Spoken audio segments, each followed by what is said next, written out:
여호와는 나의 목자시니 내게 부족함이 없으리로다. 그가 나를 푸른 풀밭에 누이시며 쉴만한 물가로 인도하시는도다. 내 영혼을 소생시키시고 자기 이름을 위하여 의의 길로 인도하시는도다. 내가 사망의 음침한 골짜기로 다닐지라도 해를 두려워하지 않을 것은 주께서 나와 함께 하심이라. 주의 지팡이와 막대기가 나를 안위하시나이다. 주께서 내 원수의 목전에서 내게 상을 차려주시고 기름을 내 머리에 부으셨으니 내 잔이 넘치나이다. 내 평생의 선하심과 인자하심이 반드시 나를 따르리니 내가 여호와의 집에 영원히 살리로다. 아멘. 시편 24편은 우리가 너무나도 익숙한 시입니다. 다윗의 시인데요. 개인의 고백과 찬송이 담겨있는 시이면서 이 시는 이스라엘 공동체가 하나님을 향해서 드리는 시라고 해도 틀리지 않습니다. 다윗은 왕으로부터 이제까지 이스라엘을 인도하신 여호와, 목자가 되시는 하나님을 찬양하면서 특히나 이스라엘의 출애굽 당시 40년의 그런 광야 생활 동안에 그들을 인도하신 이스라엘의 하나님을 찬양하고 있습니다. 또 다시 자신의 삶을 인도하시는 하나님을 고백하고 찬양하는 시입니다. 이 말씀을 우리가 함께 다시 묵상하면서 하나님께서 나의 목자가 되신다는 것의 의미를 생각해 볼 수 있으면 좋겠습니다. 오늘 여호와는 나의 목자가 되신다. 주는 나의 목자가 되신다. 라고 고백을 하고 있습니다. 광야에서 구름기둥과 불기둥으로 이스라엘 백성들을 인도하셨습니다. 그리고 그들에게 만나와 메추라기로 먹을 것을 주셨습니다. 하나님께서 이스라엘을 약속의 땅 가나안으로 들어가게 인도하신 은혜를 떠올리고 있는 것입니다. 다윗은 이제까지 자신의 삶에 동행하셨던 하나님, 그 하나님을 다시 기억하고 찬양하고 있습니다. 하나님을 믿는다고 하면서 인생에 어려움이 없고 평탄한 삶만을 구하는 것은 옳지 않습니다. 오늘 우리 인생을 하나님을 믿는다 해도 고난의 현장 속에 살아가고 있기 때문에 인생은 어렵고 평탄하지 못한 삶이 계속되고 있습니다. 그것이 우리의 살아가는 삶의 현장입니다. 아무런 부족함이 없고 언제나 푸른 초장, 잔잔한 물가로만 다니는 것이 아니라고 하는 것입니다. 그런데 그럼에도 불구하고 다윗은 하나님을 향해서 여호와는 나의 목자시니 내게 부족함이 없습니다라고 고백하고 있다는 것입니다. 결핍과 부족함이 전혀 없는 인생을 살아가고 있는 것인가? 그렇지 않다는 것이죠.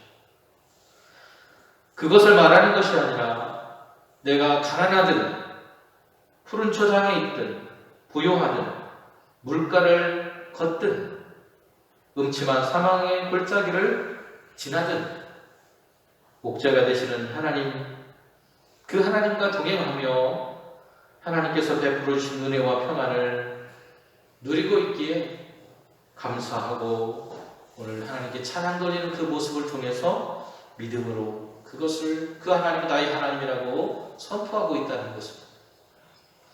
마치 바울이 고백하고 있는 것과도 너무나 유사한 모습을 볼 수 있습니다.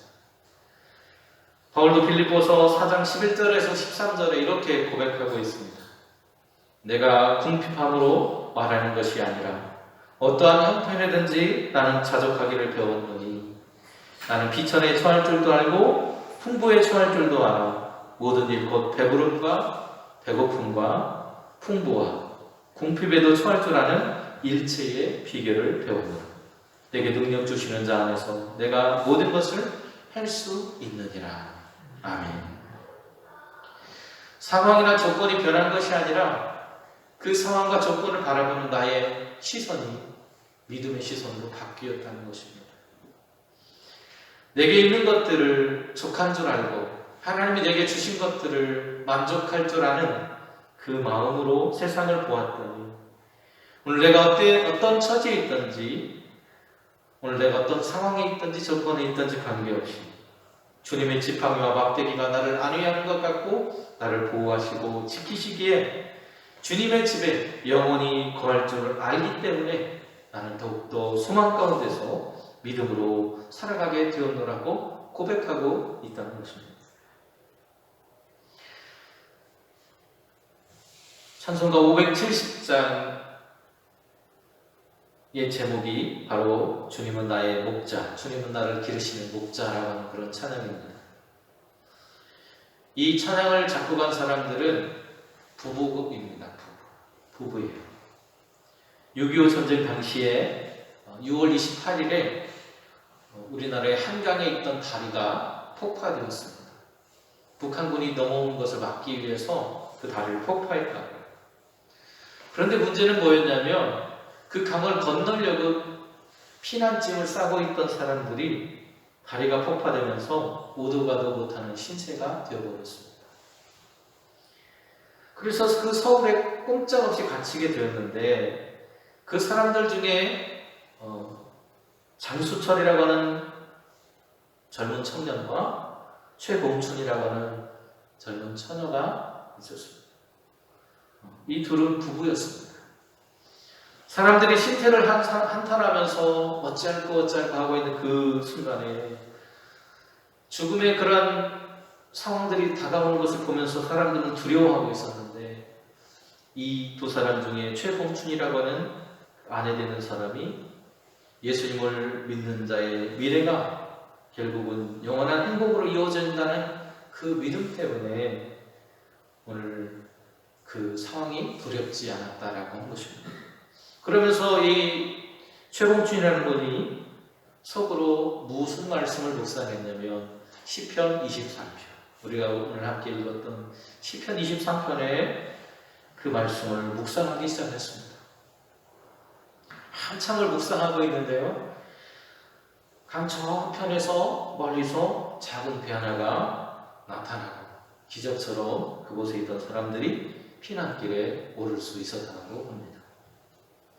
그리고 전쟁 후에 남편인 장수철이라고 하는 사람은 미국으로 유학을 가게 됐는데 미국에 가서 음악을 공부하게 되었습니다.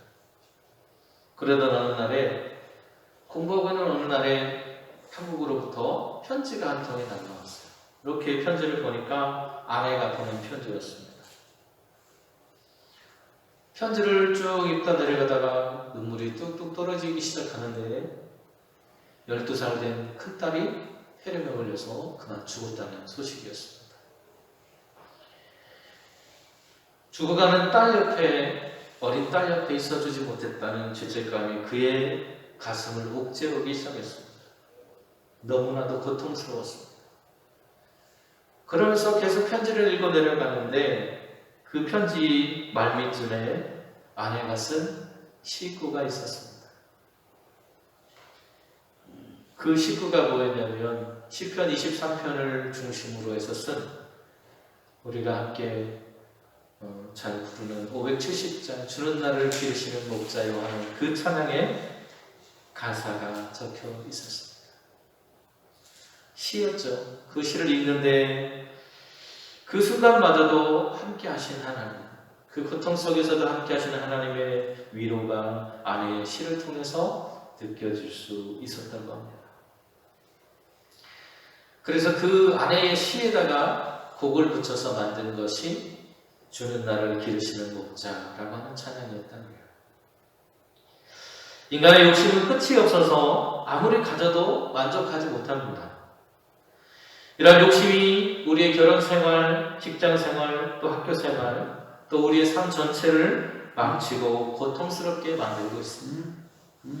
우리의 진정한 행복은 우리의 삶을 소생시켜주시는 하나님의 인도하심 속에 있다는 것을 우리는 기억하면서 살아야 합니다.